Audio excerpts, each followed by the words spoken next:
Bonjour à tout le monde et bienvenue pour la critique de Dunkerque réalisée par Christopher Nolan. Alors c'est un film que je vais dire clairement, je n'avais pas l'intention de voir puisque les événements cités dans ce film, ou montrés dans ce film, je ne connaissais pas leur existence. Alors vous allez me dire, j'ai été un cancre à l'école, ce qui est effectivement le cas, et pour moi l'histoire ne m'intéresse absolument pas, je le dis clairement. Mais je me souviens très bien qu'à mon école, mon collège, jamais, à aucun moment, on a mentionné les événements de Dunkerque. Même une ligne, vite fait, genre pour dire, il s'est passé jamais. Donc du coup, j'arrive en terre clairement inconnue pour moi, genre, qu'est-ce que c'est cette merde? Je le dis que, voilà, j'ai comme ça, j'ai eu. Mais bon, je me suis dit, merde, c'est un film de Christopher Nolan, ça parle de quelque chose qui s'est vraiment passé, donc ça peut être intéressant de voir finalement cette histoire très peu connue, parce que je pense que je suis pas le seul à n'avoir jamais entendu parler de cette chose. Alors du coup, je vais dire exactement ce qui est écrit sur internet par rapport à cette histoire, comme ça vous verrez comment moi je suis arrivé en allant voir le film. Donc en gros j'ai lu ça. Au début de la Seconde Guerre mondiale, en mai 1940, environ 400 000 soldats britanniques, canadiens, français et belges se retrouvent encerclés par les troupes allemandes dans dans la poche de Dunkerque. L'opération Dynamo est mise en place pour évacuer le corps expéditionnaire britannique vers l'Angleterre. Bah, j'étais là, putain, mais pourquoi dans nos livres d'histoire on ne mentionne pas ce passage où, enfin, je veux dire, il y a des soldats français, belges, canadiens, tout ça. Pourquoi jamais ça a été mentionné? Donc bon, bah voilà, c'est encore une fois quelque chose de l'histoire qu'on essaye pas de nous cacher, mais qu'on évite parce que c'est peut-être pas intéressant. Après tout, c'est vrai, c'est que 400 000 soldats qui risquaient leur vie, donc qu'est-ce qu'on s'en tape après tout? Mais bon, du coup, je suis parti voir ce film. Alors, les acteurs principaux, on a entre autres Tom Hardy, c'est du Tom Hardy quoi, et Cillian Murphy et bien d'autres. Et bien d'autres, parce qu'il y a eu énormément de figurants. Le budget de ce film, alors c'est une moyenne, encore une fois sur internet, des fois mais en gros, on estime à 150 millions pour ce film. Je suis désolé, moi ce film, je me suis endormi. Euh, Pourtant, le film, je le dis hein, clairement, c'est beau. Enfin, c'est beau dans le sens où on voit les événements, c'est impressionnant, franchement, c'est du grand spectacle, mais avec une histoire vraie, donc c'est même pas, enfin je veux dire, des vaisseaux aliens, tout ça, non, c'est quelque chose qui s'est vraiment passé, donc c'est assez impressionnant.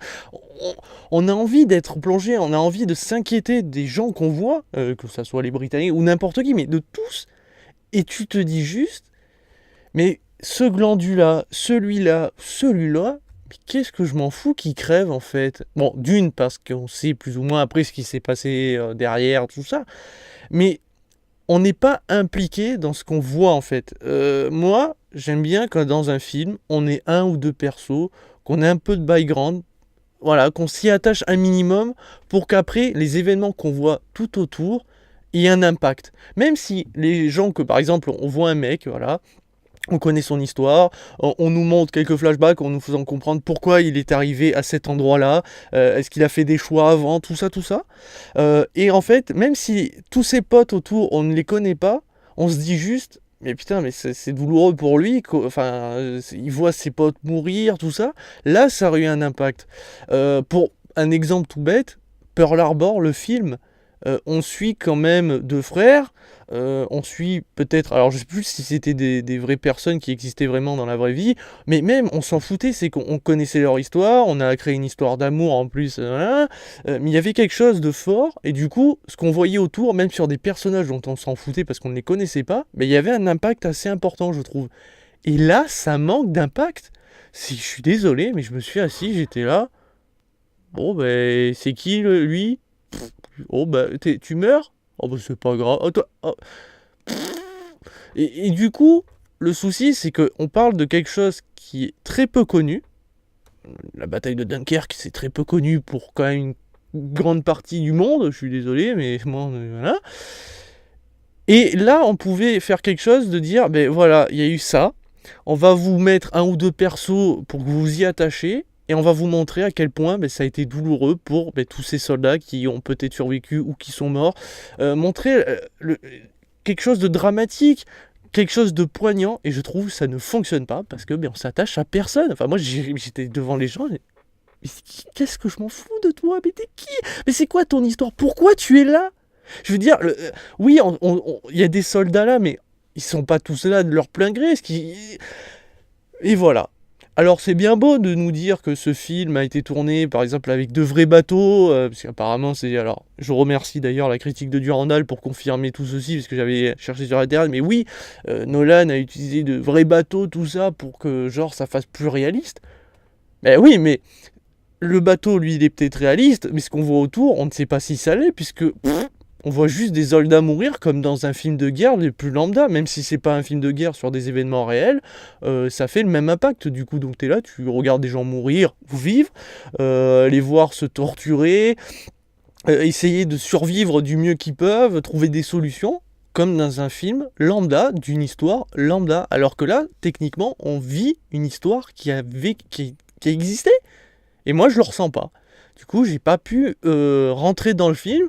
Et je me suis endormi. J'ai trouvé ça super chiant. Pas à cause de l'action, il y a de l'action, il y a tout, mais ouais, mais moi j'ai besoin d'avoir des personnages à qui m'attacher. Et ça a été le même problème pour Alien Covenant. J'aurais pu peut-être plus l'apprécier si les personnages étaient touchants, si j'avais réussi à m'attacher un minimum à eux. Une image de Ripley dans tous les Aliens, je veux dire, je me suis attaché à elle, donc du coup j'ai envie de la voir survivre. Et bien, j'étais plus dans les films. Et bien là, par exemple, dans Alien Covenant, c'était pas le cas, mais là non plus.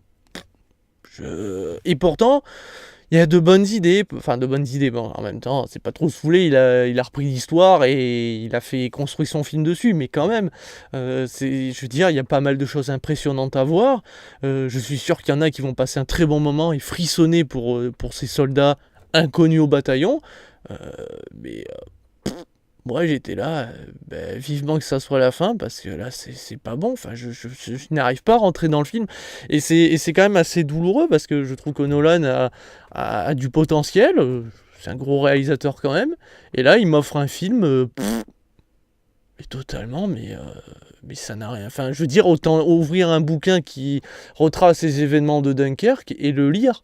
Je pense que ça aura plus d'impact que ça, parce que là, oh mon dieu, quoi, c'est... Puis alors, je ne cache pas que de filmer en pellicule, ça donne du cachet, c'est un choix. Attention, c'est un choix que je respecte, mais je trouve que quand des fois l'image bouge un peu, ça fait un peu bizarre. Des fois, ça fait vachement bizarre. Alors peut-être que c'est pour genre dire que c'est vraiment un vrai mec qui a filmé les événements, je ne sais pas, mais... je trouve que ça fait vachement bizarre. Enfin, ce film est... je peux pas le conseiller, en fait. Je peux pas vous dire, foncez-y, ce film est une pépite. Vous avez passé un grand moment de l'histoire française, canadienne, belge et tout ça. Non. Vous allez juste voir un film. Voilà.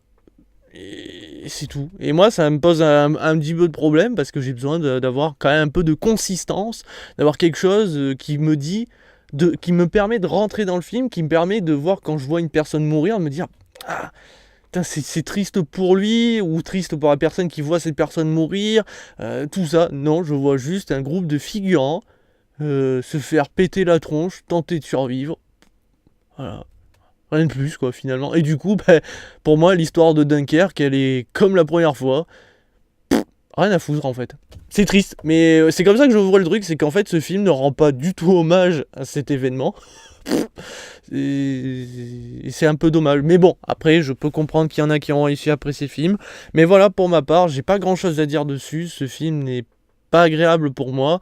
C'est pas mon style de film, vous l'auriez compris. J'ai besoin quand même de m'attacher à au moins un ou deux personnages, mais là je me suis attaché à personne. Tout ce qui leur arrive, j'en ai rien à foutre. C'est triste, ok, mais ça s'arrête là. Du coup, je vois même pas pourquoi on en a fait un film. Enfin, un film comme ça, en fait. Moi, j'aurais préféré un film plus à la Pearl Harbor, avec un ou deux personnages, même s'ils sont fictifs, même s'ils n'ont pas réellement existé, mais au moins pour qu'on comprend l'horreur de cet événement, même si peut-être que c'est pas le méga catastrophique, hein, ok, c'est peut-être pas le plus impressionnant de la Seconde Guerre mondiale, mais quand même, ça reste un événement, et ça aurait été agréable d'avoir un impact fort, et là ça a été gâché, donc voilà, donc vous auriez compris que pour moi c'est pas un bon film, du coup ma note va se ressentir. 2 étoiles sur 5. Ça ne veut pas dire qu'il n'est pas beau, qu'il n'est pas agréable à l'œil ou ceci. Il y a des défauts à ce niveau-là, mais moi, c'est mon ressenti en tant que voilà, spectateur, cinéphile. J'ai payé ma place et je me suis fait chier. Maintenant, il y a des points positifs, des points négatifs. Vous saurez l'apprécier ou non, mais sachez que pour ma part, je ne peux pas vous conseiller d'aller le voir, parce que ce n'est pas un excellent film, c'est un film... Voilà. Sur ce, je vous retrouve très prochainement pour toujours plus de critiques. Sur ce, ciao ciao.